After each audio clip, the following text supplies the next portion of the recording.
ولكننا نريد أن نتحدث عن الهوية العربية الإسلامية. نحن لا نخشى أن ندافع عن الإسلام.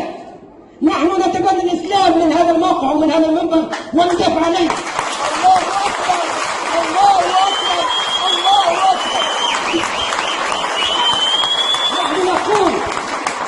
نحن نقول الإسلام ليس مجرد دين، الإسلام نظام حياة، وبما أنه نظام حياة الله أكبر. نحن نعتمد المنظومة القيمية التي جاء بها الإسلام. لذلك نحن في هذه الحركة شعارنا كان واضحا أن العرضية الأخلاقية الصلبة هي التي ستحسم الموقف، وهي التي ستقي من الانحراف.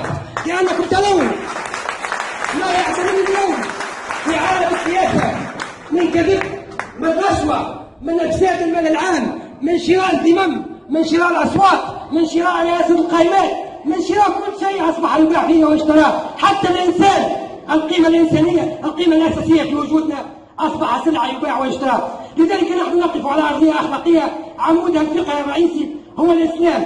لا يؤثر فينا ما يقال عن هذه الدواعش التي تنشأ هنا وهناك. تلك لا تمثل الإسلام.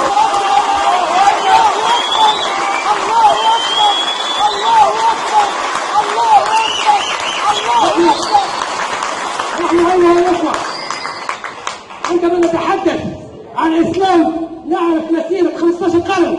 هذه المسيرة انطلقت من قرية أم القرى في الحجاز وفي نجد، ولكنها وصلت إلى أقاصي الصين، ووصلت إلى بواتيه في فرنسا. وما زال الإسلام يعتمد، ولا توجد قوة في الأرض تستطيع أن توقف تقدم الإسلام. الإسلام الذي نفهمه هو الإسلام يفترض الدولة المدنية، ونحن أول من قال أن جوهر الإسلام هو الدولة المدنية وليس الدولة الدينية.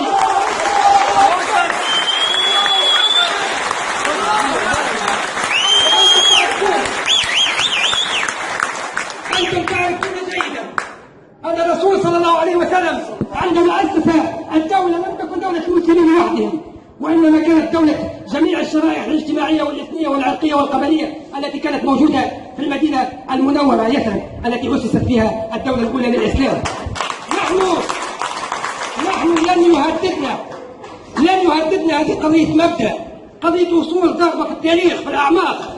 لن يهددنا أن فرقة هنا أو هناك تتكلم بالإسلام ستتكرر اسمه. الإسلام هو قاسم مشترك بيننا جميعا. الإسلام هو مترسخ في ذاتنا. نحن شخصيتنا وهويتنا وشخصيتنا الأساسية بنيت على ما جاء به الإسلام وما تكون من خلال ما أتت به اللغة العربية كإناء لهذه الحضارة القديمة العميقة الضاربة في الأعماق. لم يكن اختيار الهلال، لم أشارك أنا في اختيار الهلال كرمز، ولكن اختيار الهلال كان يعكس ذلك الاستبطال، استبطال ذلك المقاومة التاريخي المسمى بالإسلام.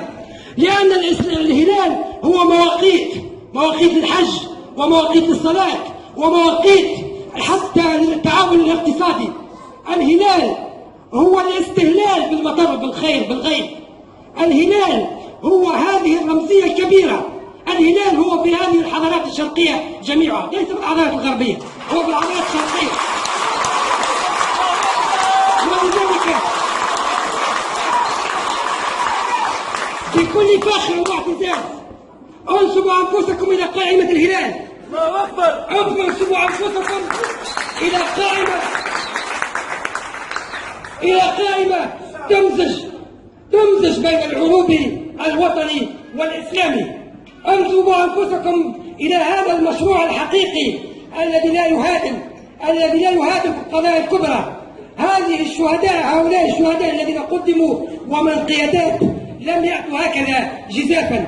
هؤلاء ضريبة لخيارات سياسية، لخيارات فكرية، لخيارات ايديولوجية، لخيارات وطنية حقيقية، لخيارات قومية عربية، لخيارات عالم ثالثية تضرب مبدأ الهيمنة والاستفراد في العالم من طرف قوة وحيدة في هذا العالم. لذلك جاءت هذه التضحيات. نحن ننطلق هذه الانطلاقة البطيئة وننطلق ونحن يلاحظ علينا الفقر في حملتنا الانتخابية. لا يوجد الرخاء كما تلاحظون بنا بالنسبة لبقية القوى السياسية. لا وجود لوسائل الإعلام هكذا ترون. لا تلفزيون يصور، لا قناة تصور. هذه القطيعة معنا، هذه القطيعة قطيعة كانت قائمة عشية 17 ديسمبر، عشية 17 ديسمبر لما كانوا إخواننا في سيدي بوزيد ورقاب والمكناس وكالة يتظاهرون، لم تكن هناك وسيلة إعلام واحدة، ولكن هذا الجهاز العجيب هو الذي كسر عليهم الحصار، وسيكسر علينا الحصار وسننشر